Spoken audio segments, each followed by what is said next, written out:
Islam adalah agama. Kamu bingung mau belajar keislaman tapi terkendala jarak dan waktu? Atau kamu bingung mau belajar keislaman tapi yang ringkas dan mudah dipahami? Nah, kami tahu solusinya. Ayo ikuti program Kuliah Studi Islam atau KSI Online bersertifikat. Program ini telah diikuti oleh 100.000 lebih peserta dari seluruh Indonesia loh. Dan program ini 100% gratis.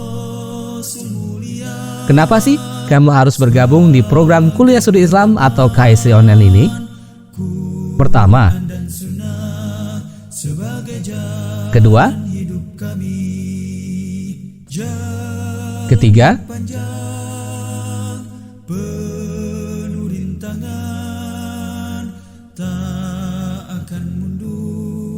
walaupun hanya selangkah.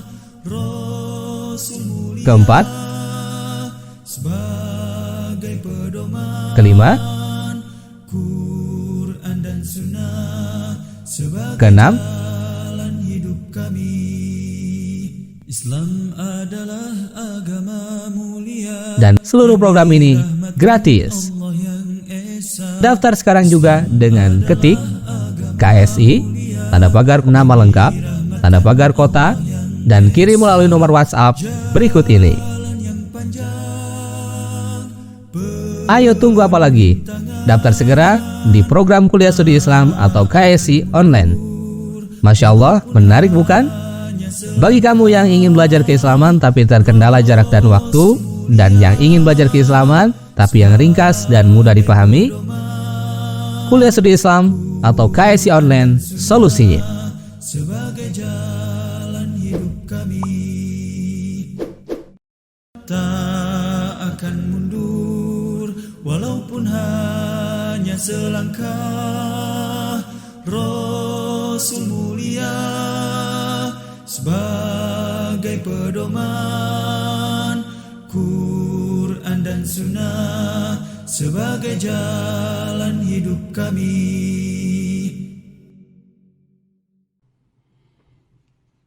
Bismillahirrahmanirrahim. Assalamualaikum warahmatullahi wabarakatuh.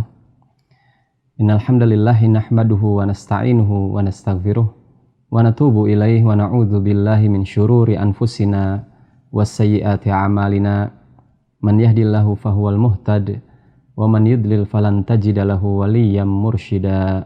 Asyhadu an la ilaha illallah wahdahu la syarikalah wa asyhadu anna Muhammadan abduhu wa rasuluhu la nabiyya ba'dah.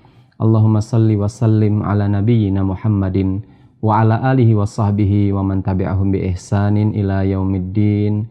Summa amma ba'du. Saudaraku sahabat LC rahimanillahu wa iyyakum. Semoga Allah Subhanahu wa taala senantiasa memberikan hidayahnya kepada kita semua, rahmat serta keberkahan untuk kemudian menjalani kehidupan kita dalam rangka beribadah kepada Allah Subhanahu wa taala di dunia ini. Dan semoga Allah Subhanahu wa taala senantiasa membimbing kita di atas agamanya, yaitu Islam, jalan yang lurus, hingga kemudian kita dipertemukan oleh Allah Subhanahu wa taala kepadanya di surganya kelak insyaallah. Sahabat SI rahimanillahu wa iyyakum, dimanapun Anda sekalian berada, insyaallah pada kesempatan kali ini kita akan membahas satu tema yang sangat penting untuk kita dalami, ya, kaji kembali sebagai seorang muslim. Dan tema itu adalah seputar rukun Islam yang pertama, yaitu tentang syahadatain. Saudaraku sahabat LC rahimanillahu wa iyyakum, bahwa sebagai seorang muslim tentu kita tidak asing dengan istilah syahadatain, karena itu adalah rukun Islam yang pertama yang Allah Subhanahu wa taala dan Rasulnya telah tetapkan sebagai pondasi dasar dari keislaman kita. Tanpanya, yaitu tanpa dua kalimat syahadat ini, maka tidak akan pernah diterima setiap amal ibadah kita dalam bentuk apapun. Kalau kita tidak kemudian meyakini dan mengimplementasikan terhadap kandungan dari syahadatain ini. Karena syahadatain ini adalah merupakan gerbang keimanan dan keislaman seorang hamba Allah Subhanahu wa taala. Saudara-saudara kita yang belum masuk ke dalam Islam, ketika dia hendak memasuki agama Islam dikatakan sah ketika dia mengucapkan 2 kalimat syahadat yang Allah Subhanahu wa taala tuntut. Ini adalah sebagai pintu gerbang di mana setelah pengucapan kedua kalimat syahadat tersebut, saudara-saudara kita yang bukan Islam akan menjadi seorang muslim secara sah dan resmi.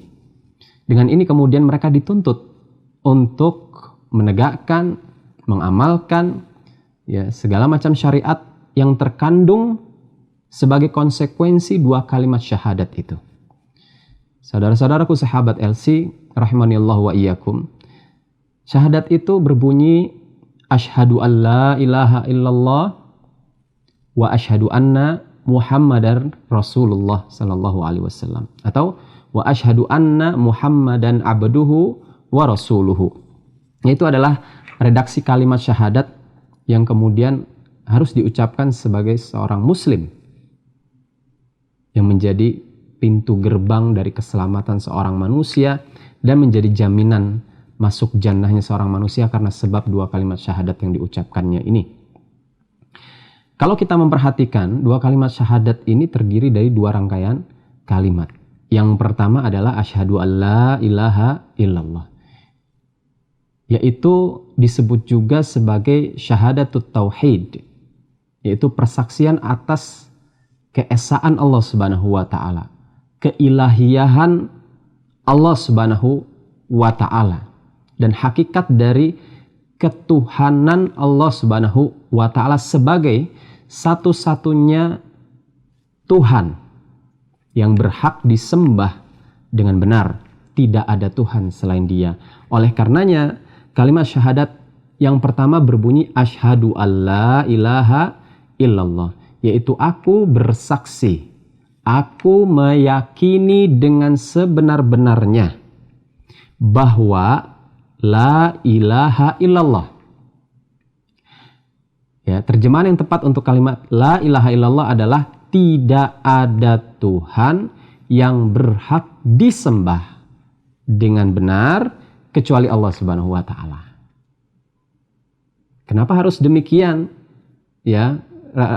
Terjemahannya yang tepat. Kalau kalimat itu, jika kalimat itu hanya diartikan sebatas tidak ada Tuhan selain Allah Subhanahu wa taala, maka ini berkonsekuensi pada pemahaman bahwa berarti setiap Tuhan yang disembah selain Allah Subhanahu wa taala adalah Allah itu sendiri. Karena setiap yang disembah adalah Allah. Nah, itu konsekuensi dari makna tidak ada Tuhan selain Allah, atau tidak ada Tuhan yang disembah selain Allah. Karena realitanya banyak zat-zat yang dipertuhankan, khususnya dari makhluk-makhluk Allah Subhanahu wa taala. Oleh karenanya, yang paling tepat kata para ulama, kalimat atau definisi dari la ilaha illallah adalah la ma'buda bihaqqin illallah. Tidak ada Tuhan yang berhak disembah kecuali Allah Subhanahu wa taala. Nah, itu yang paling tepat. Kenapa? Di antara Tuhan-Tuhan yang disembah oleh manusia atau hamba-hamba Allah, hanya ada satu yang benar, yaitu Allah Subhanahu wa ta'ala.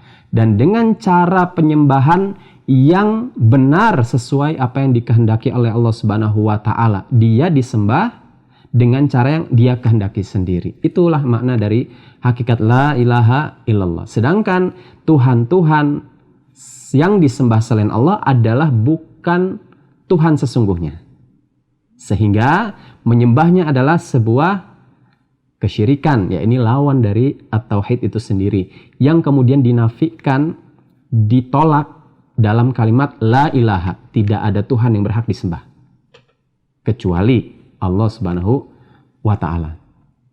Nah, disinilah kemudian kita dapat mengartikan bahwa syahadah la ilaha illallah itu mengandung komitmen seseorang yang mengucapkannya, ya, itu dia harus menyembah hanya kepada Allah Subhanahu wa taala saja dan tidak membiarkan sedikit pun celah untuk menghambakan dirinya kepada makhluk. Disinilah hakikat dari syahadatut tauhid. Ya, syahadat tauhid. Nah, dari sini kemudian kita akan menemukan ya rukun-rukun yang terbangun di atas dua kalimat ini yang harus dipenuhi, ditunaikan rukun-rukunnya oleh setiap muslim. Ada dua rukun yang membangun dari kalimat syahadat yang pertama, khususnya la ilaha illallah. Apa itu? Yaitu ya kalimat itu harus diucapkan dengan penuh keyakinan dalam rukun yang pertama, yaitu penolakan atau an-nafyu. Apa yang dimaksud dengan penolakan? Penolakan dari seluruh Tuhan-Tuhan yang disembah selain Allah Subhanahu wa ta'ala. Maka ketika kita mengucapkan la ilaha illallah, kita harus meyakini dan menolak sembahan-sembahan selain Allah Subhanahu wa ta'ala, dan semuanya itu adalah batil, tidak benar. Ya, kita harus meyakini atau mengkufuri seluruh sembahan-sembahan selain Allah Subhanahu wa taala yang diklaim sebagai Tuhan ya oleh para makhluk, khususnya dari kalangan manusia. Nah, ini konsekuensi yang pertama, itu an-nafyu atau penolakan. Nah, ini tergambar dalam kalimat la ilaha, tidak ada Tuhan yang berhak disembah dengan benar. Nah, adapun rukun yang kedua itu adalah penetapan. Menetapkan, meyakini bahwa Allah lah satu-satunya sembahan yang disembah dengan benar. Tuhan pencipta alam semesta yang berhak untuk dipersembahkan kepadanya ibadah dengan sesuai dengan apa yang dia inginkan. Itu tergambar dari kalimat illallah, kecuali Allah Subhanahu wa taala. Inilah rukun yang kedua, yaitu al-itsbat atau penetapan. Nah, dua rukun ini harus ada dalam keyakinan seorang muslim ketika dia mengucapkan asyhadu alla ilaha illallah sebagai hal yang harus ditunaikan. Oleh karenanya, saudaraku, sahabat LC rahimaniallahu wa iyyakum, bahwa di dalam kalimat syahadat yang pertama ini, yaitu syahadatut tauhid, mengandung konsekuensi untuk kita sebagai pengucapnya, itu orang muslim yang mengucapkan dua syahadat yang pertama ini, untuk berkomitmen ya dalam apa? Mengesahkan Allah Subhanahu wa taala dengan mempersembahkan segala macam bentuk ibadah hanya kepadanya. Baik itu sholat kita, puasa kita, zakat kita, haji kita, sembelihan kurban kita, doa kita. Itu kita hanya persembahkan untuk Allah Subhanahu wa ta'ala. Itu yang kemudian terkandung dalam doa iftitah kita dan juga di dalam ayat Quran, inna salati wa nusuki wa mahyaya wa mamati lillahi rabbil alamin. Sesungguhnya salatku, wa nusuki, ibadahku, sembelihan yang aku sembelih, ya, hidup dan matiku hanya aku persembahkan untuk lillahi rabbil alamin, Allah Subhanahu wa taala, ya, Tuhan yang menciptakan alam semesta. Ya, di sini satu. Jadi mempersembahkan seluruh ibadah kepada Allah Subhanahu wa taala. Dan komitmen yang konsekuensinya yang kedua adalah berkomitmen untuk menjauhkan diri, baro'ah, minasyirki wa ahlihi, dari perbuatan-perbuatan kesyirikan. Apa itu? Yaitu menyekutukan Allah dalam peribadatan dengan zat selain Allah Subhanahu wa taala. Satu sisi dia menyembah Allah, sisi lain dia meyakini adanya oknum makhluk yang setara dengan Allah Subhanahu wa taala untuk diberikan persembahan. Itu hakikat syirik. Ya, ini harus dijauhi karena konsekuensi dari kalimat ya la ilaha, ya, itu adalah menjauhi, berlepas diri dari sembahan-sembahan selain Allah dan menolak serta mengkufuri sembahan-sembahan selain Allah Subhanahu wa taala. Nah ini kemudian ya saudara-saudaraku, sahabat LC rahimani Allah wa iyyakum, yang terkandung juga di dalam surat Al-Baqarah ayat 256 tentang makna kalimat la ilaha illallah. Yaitu Allah Subhanahu wa taala berfirman, "Famay yakfur bit-taghut." Ya. Barang siapa yang mengkufuri, menolak untuk beriman, ya, menyembah kepada tagut. Apa itu? Sembahan-sembahan selain Allah. Wa yu'min billah. Dan beriman, yakin, ya, dia hanya beribadah billah kepada Allah Subhanahu wa taala, maka orang yang demikian kata Allah, faqad istamsaka bil urwatil wuthqa lan fisama laha. Sungguh dia telah berpegang teguh pada tali uqdah, yaitu ikatan yang simpul yang sangat kuat, al-wuthqa. Yang dimaksud kata para ulama, al-urwatil wuthqa adalah la ilaha illallah. Itu yang dimaksud dengan al-urwatil wuthqa, kalimat la ilaha illallah. Yang kufur terhadap sembahan-sembahan selain Allah, menolaknya, tidak berlepas diri kepadanya, tidak menyembahnya, dan juga beriman kepada Allah Subhanahu wa taala, dia mempercayai Allah sebagai Tuhan dan juga mempersembahkan seluruh ibadah kepada Allah Subhanahu wa taala saja, maka orang seperti ini termasuk kata Allah Subhanahu wa taala orang-orang yang senantiasa berpegang teguh pada kalimat la ilaha illallah, al-urwatil wuthqa. Ini dalam surah Al-Baqarah ayat 256. Nah, kemudian saudaraku, sahabat LC rahimani Allah wa iyyakum, bahwa kalimat syahadat la ilaha illallah ini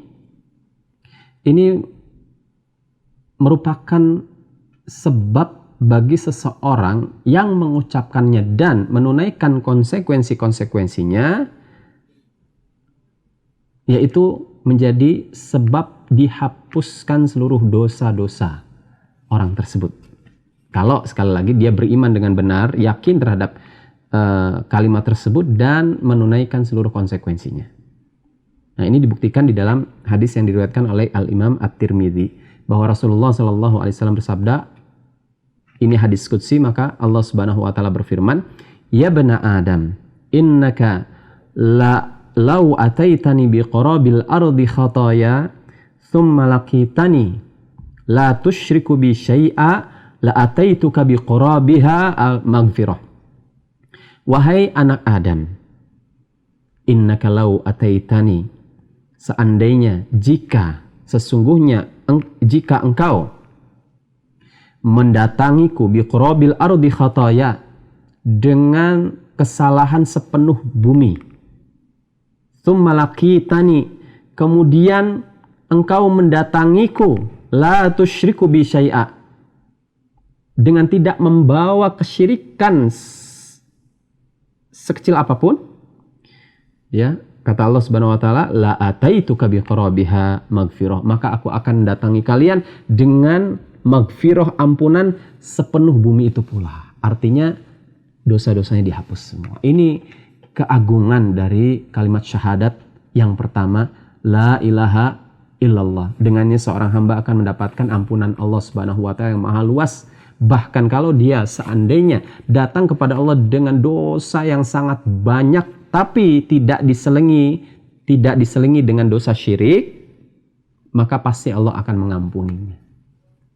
Nah, ini satu kemuliaan dan keutamaan dari kalimat syahadah yang pertama.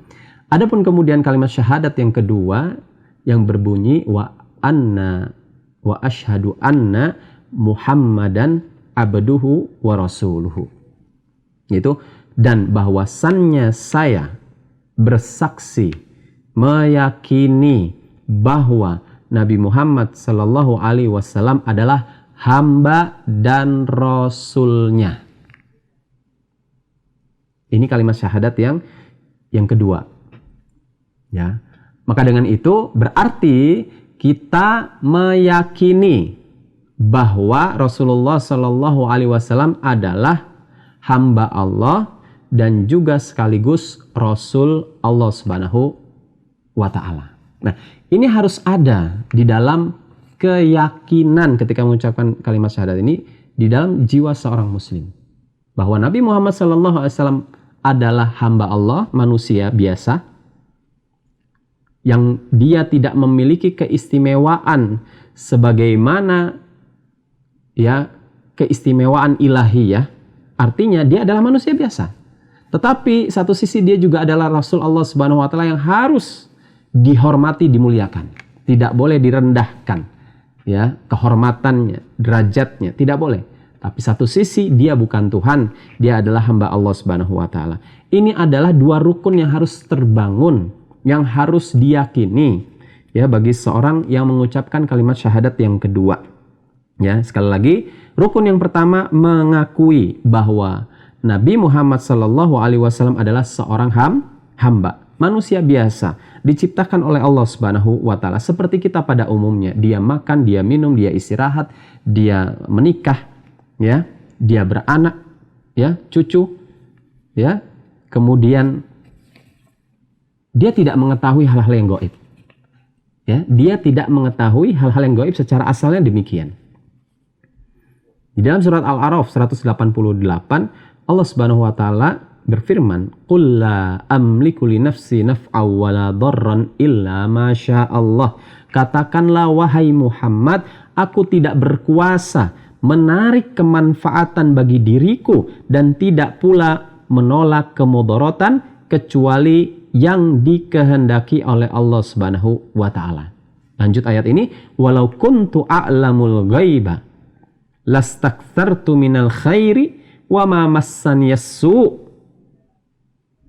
Dan sekiranya jika aku mengetahui yang gaib, tentulah aku membuat kebaikan sebanyak-banyaknya dan aku tidak akan ditimpa kemudaratan, nggak akan diusir oleh kaumnya, ya, nggak akan hidup serba sulit, ya, demikian. Itu nggak akan, kata Rasulullah, kalau dia mengetahui, kata Allah Subhanahu wa taala, kalau Rasulullah SAW mengetahui yang gaib, dia akan terbebas dari kesulitan-kesulitan duniawi karena dia mengetahui yang gaib. Tapi tidak nyatanya. Ana, kata Allah Subhanahu wa taala di dalam surah Al-A'raf 188, "In ana illa nadhiru wa basyirun liqaumi yu'minun." Aku tidak lain hanyalah pemberi peringatan dan pembawa berita gembira bagi orang-orang yang beriman. Nah, ini yang Allah Subhanahu wa taala perintahkan kepada Rasul untuk mengucapkan ini. Aku nggak bisa memberi manfaat, nggak bisa memberi mudarat, tidak pula aku mengetahui yang gaib, karena aku hanyalah Nabi yang diutus untuk memberikan peringatan dan juga membawa kabar gembira bagi orang-orang yang beriman. Nah, ini status kehambaan Rasulullah SAW. Adapun rukun yang kedua yaitu tadi, bahwa syahadat Muhammad Rasulullah mengandung pengertian bahwa kita ya beriman, mengakui bahwa Nabi Muhammad SAW adalah utusan Rasul Allah Subhanahu wa taala yang diutus untuk atau kepada seluruh umat manusia dan jin.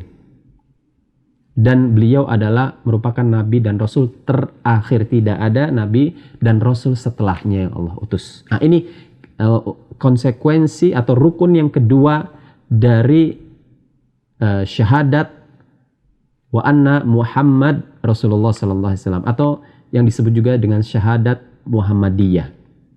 Ya, persaksian kepada Nabi Muhammad sallallahu alaihi wasallam sebagai seorang hamba dan juga rasulnya yang terakhir yang diutus. Tidak ada lagi nabi dan rasul terakhir selain Nabi Muhammad sallallahu alaihi wasallam. Nah, pada konsekuensi yang dituntut atas rukun yang kedua ini, maka berkonsekuensi dia sebagai seorang rasul adalah untuk diikuti, ya, setiap perintahnya dilaksanakan. Ini konsekuensinya. Larangannya ditinggalkan. Apa-apa saja yang dia informasikan tentang kabar-kabar wahyu dari Allah Subhanahu wa taala harus diimani, dipercaya, tidak boleh didustakan. Dan juga dia harus diikuti, dijadikan contoh dalam mengaplikasikan, mengamalkan seluruh amalan ibadah yang Allah syariatkan kepadanya. Nah, ini tercakup di dalam rukun syahadat Muhammadiyah yang kedua. Ya. Allah Subhanahu wa taala berfirman dalam hal ini dalam surat An-Nisa ayat 80. May yuti'ir rasula faqad ata Allah wa man tawalla fama arsalnaka 'alaihim hafidha. Barang siapa yang mentaati Rasul itu, sungguhnya ia telah mentaati Allah, dan barang siapa yang berpaling dari ketaatan itu, maka kami tidak mengutusmu untuk menjadi pemelihara bagi mereka. Jadi Allah Subhanahu wa taala sudah memberikan standar ketaatan, rumusan ketaatan. Yang mentaati Rasul, perintah dan larangannya, tunduk patuh kepadanya, maka dia hakikatnya telah mentaati Allah. Karena representasi dari perintah dan larangan Allah itu disampaikan oleh Rasulullah Sallallahu Alaihi Wasallam. Begitu juga dengan ibadah yang Allah tuntut atas hamba agar dipersembahkan kepada Allah. Caranya itu pun sudah diajarkan oleh Rasulullah Sallallahu Alaihi Wasallam. Maka kita harus ikuti dia. Ikuti setiap cara yang dia lakukan untuk beribadah kepada Allah. Maka dia dijadikan suri teladan. Demikian Allah Subhanahu wa taala telah menjelaskan dalam suratul Ahzab ayat ke-21. Dia berfirman, "Laqad kana lakum fi Rasulillahi uswatun hasanah liman kana yarjullaha wal yawmal akhir wa dzakarallaha katsira." Sesungguhnya telah ada pada diri Rasulullah Sallallahu Alaihi Wasallam itu suri teladan yang baik bagi kalian, wahai orang-orang yang beriman, yaitu bagi siapa saja yang mengharapkan rahmat Allah dan kedatangan hari kiamat yang dia banyak menyebut Allah Subhanahu wa taala, itu berzikir kepada Allah. Itu orang-orang beriman, itu sifat-sifatnya. Ya, jadi teladan bagi orang-orang yang beriman dalam apa? Dalam hal ibadah kepada Allah Subhanahu wa taala, mengaplikasikan syariat Allah Subhanahu wa taala. Maka barang siapa yang kemudian menyelisihi Rasulullah sallallahu alaihi wasallam, tidak mau taat kepada Rasulullah sallallahu alaihi wasallam, maka dia telah tersesat ya dengan kesesatan sejauh-jauhnya. Dan amalan ibadah yang dia lakukan ketika tidak mencontoh mengikuti Rasulullah sallallahu alaihi wasallam, maka itu akan Allah tolak. Artinya tidak diterima. Nah, ini sebagaimana yang disabdakan oleh Nabi Sallallahu Alaihi Wasallam dalam hadis yang diriwayatkan oleh Imam Bukhari dan Muslim. Man ahdatha fi amrina hadza ma laysa minhu fahuwa radd. Barang siapa yang membuat satu perkara baru dalam agama kami, ya, dalam agama Islam maksudnya, yang tidak ada asalnya, dasar dalil tidak pernah diajarkan oleh Rasulullah Sallallahu Alaihi Wasallam, maka amalan tersebut, perkara tersebut tertolak di sisi Allah Subhanahu wa ta'ala. Nah, ini sangat mengerikan sekali gitu ya. Karena kenapa? Dia tidak konsekuen dengan kalimat syahadat yang dia ucapkan. Ketika dia mengucapkan wa asyhadu anna Muhammadan abduhu wa rasuluh, ternyata di dalam praktek ibadahnya tidak mengikuti contoh Rasulullah SAW. Dia menyelisihi, tidak mau taat terhadap perintah Rasul SAW, ya, senantiasa bermaksiat. Yang dilarang oleh Rasul dilanggar, diberitakan nggak dipercaya. Ya bagaimana kemudian dua kalimat syahadat itu akan bermanfaat bagi dirinya, karena dia mengucapkan tapi tidak menjalankan konsekuensi dari apa yang diucapkan dari syahadatnya tersebut. Oleh karena itu, saudaraku, sahabat LC rahimanillahu wa iyyakum, maka di sini syahadat memiliki peranan penting di dalam agama Islam. Tadi ya, di awal muqaddimah saya katakan dia adalah dasar, pondasi. Hal ini sebagaimana yang juga disabdakan oleh Rasulullah SAW, bunyal islamu ala khamsin, syahadata alla ilaha illallah wa anna Muhammad Rasulullah SAW, wa iqamis salat wa ita'iz zakah, ya, tsumma akhirul hadis. Ya, jadi di dalam hadis ini Rasulullah SAW bersabda, bangunan Islam itu terdiri atas 5 pokok perkara. Yang pertama adalah pondasinya, yaitu dibangun di atas asyhadu alla ilaha illallah wa asyhadu anna Muhammad Rasulullah SAW. Ini dasar, nih pondasi dari sebuah bangunan. Bayangkan ya, kalau seandainya bangunan tidak ada pondasinya, bagaimana pilar-pilar, tiang-tiang atau tembok-tembok itu akan berdiri kokoh dan tegak di atas tanah? Gak mungkin. Dan tidak bisa disebut bangunan juga, karena dia pasti akan roboh-roboh lagi. nggak akan tegak itu bangunan. Oleh karenanya, salah satu dari unsur pokok sebuah bangunan besar, dan ini adalah bangunan Islam yang megah, yang luas, yang mulia, yang agung, ya, maka pondasinya pun harus benar-benar kokoh dibangun di atas pondasi yang sangat agung, yaitu apa? Syahadat la ilaha illallah. Maka kita harus memperkokoh terus kandungan-kandungan, yaitu dengan menjalani konsekuensi syahadat tadi yang sudah disebutkan. Itu cara mengokohkan pondasi ini sehingga kita teguh di dalam meyakini setiap ucapan persaksian yang kita lakukan dalam mempersaksikan dua kalimat syahadat ini. Di dalam kandungan tauhidnya, yaitu asyhadu alla ilaha illallah, ataupun kandungan keyakinan ya terhadap Nabi Muhammad SAW sebagai hamba Allah yang tidak boleh dikultuskan dengan menuhankan dia, sebagaimana orang-orang Nasrani telah menuhankan Isa ibnu Maryam ya sebagai Tuhan, melampaui batas kemanusiawiannya, kehambaannya. Ini tidak boleh ya. Maka Rasul harus diposisikan sebagai manusia, tetapi sebagai manusia yang Allah muliakan sebagai seorang Rasul, maka dia harus dimuliakan. Cara pemuliaannya gimana? Cara menghormatinya bagaimana? Ini tadi. Pertama, apa yang dikhabarkan oleh dia harus kita imani, yakini. Misalkan kisah-kisah tentang kaum-kaum terdahulu. Ya, terus tanda-tanda hari kiamat yang akan datang. Tentang kisah Isra Mi'raj yang nggak bisa dinalar oleh akal kita yang terbatas. Itu harus diimani. Ya, perintahnya harus dilaksanakan, larangannya ditinggalkan. Cara-cara beribadahnya dicontoh, diikuti. Nah, ini konsekuensi-konsekuensinya. Kalau sudah seperti itu, maka kemudian kita akan mendapatkan keuntungan yang besar. Apa itu keuntungannya? Sebagai penutup, maka Rasulullah SAW di dalam dua redaksi hadis, ya, ini menginformasikan bagi orang-orang yang berkomitmen untuk menunaikan konsekuensi dua kalimat syahadat ini. Yaitu yang pertama, di dalam hadis riwayat Abu Daud, ya,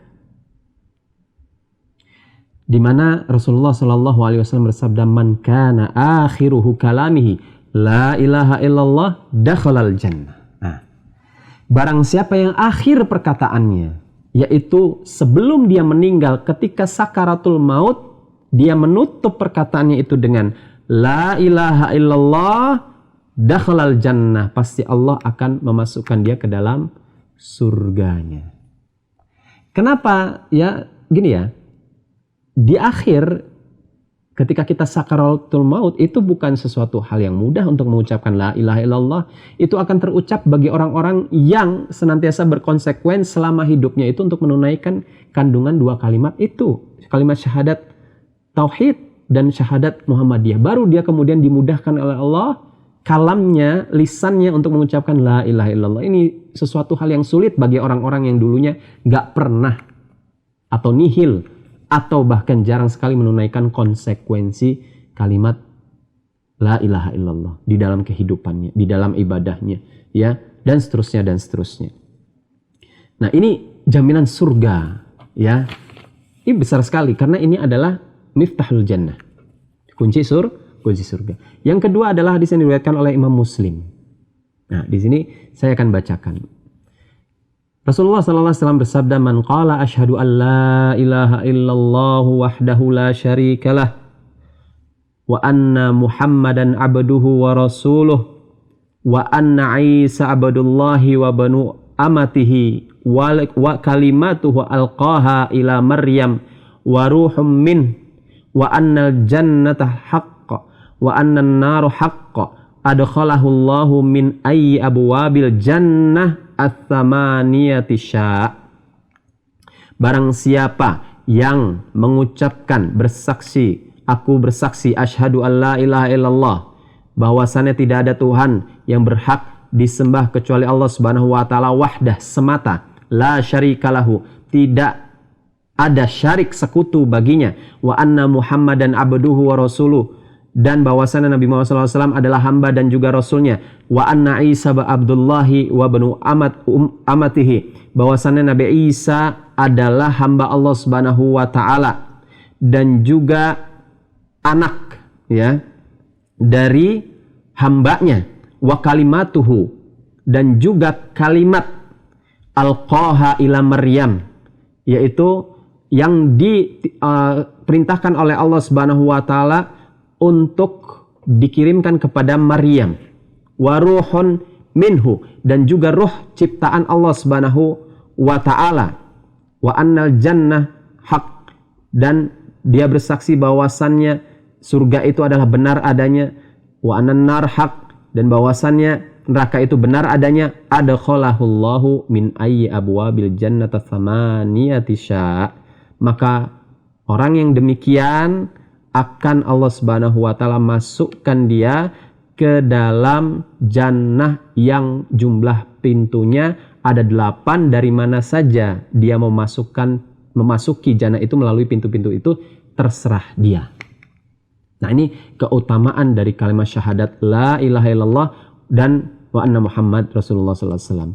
Dia adalah pintu gerbang menuju keselamatan, yaitu masuk ke dalam jannah Allah Subhanahu wa taala, dan dengannya Allah membebaskan serta mengampuni dosa-dosa hambanya seluruhnya dan membebaskan dia dari siksa api neraka. Saudaraku, sahabat LC rahimani Allah wa iyyakum, demikian apa yang bisa disampaikan yang sedikit ini. Semoga Allah Subhanahu wa taala dapat menjadikan ini sebagai pengingat kembali kepada kita akan hakikat dari syahadatain, 2 kalimat syahadat, dan kita dapat kemudian terus menggali, menunaikan seluruh konsekuensi yang ada di dalamnya, sehingga dengannya Allah Subhanahu wa taala meridhoi kita dan menjadikan syahadatain yang kita sudah ucapkan dan tunaikan konsekuensinya sebagai sebab kita dimasukkan oleh Allah Subhanahu wa taala ke dalam jannah Allah Subhanahu wa taala. Itu saja mungkin dari saya, kebenaran dari Allah Subhanahu wa taala, kesalahan dari pribadi dan dari setan mohon dimaafkan yang seluas-luasnya. Kita cukupkan sampai di sini. Wassallallahu ala nabiyina Muhammadin wa ala alihi washabbihi wasallam. Subhanakallahumma wa bihamdika asyhadu an la ilaha illa anta astaghfiruka wa atubu ilaik. Wassalamualaikum warahmatullahi wabarakatuh. Tak akan mundur walaupun hanya selangkah. Rasul mulia sebagai pedoman, Quran dan Sunnah sebagai jalan hidup kami.